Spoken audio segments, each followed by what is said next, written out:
Hebrew chapter 11 అంతా కూడా విశ్వాసం గురించే ఉంది. అయితే హెబ్రీ 11:1లో ఏముందో మనం నేర్చుకున్నాం కదా. ఇప్పుడు హెబ్రీ 11:3 ఏముందో చూద్దాం. ప్రపంచములు దేవుని వాక్యం వలన నిర్మాణమై ఉన్నవి. ప్రపంచములు దేవుని వాక్యం వలన నిర్మాణమై ఉన్నవి మనం తెలుసుకోవాలి.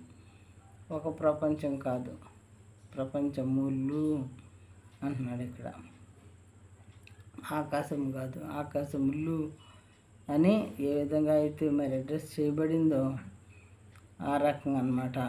దేవుని వాక్యం వలన నిర్మాణమై ఉన్నవనియు, అందును బట్టి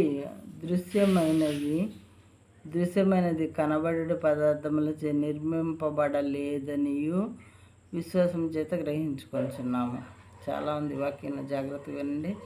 ప్రపంచములు దేవుని వాక్యం వలన నిర్మాణమై ఉన్నవనియు, అందును బట్టి దృశ్యమైనది కనబడేడు పదార్థములచే నిర్మించబడలేదనియు విశ్వాసము చేత గ్రహించుకొనుచున్నాము.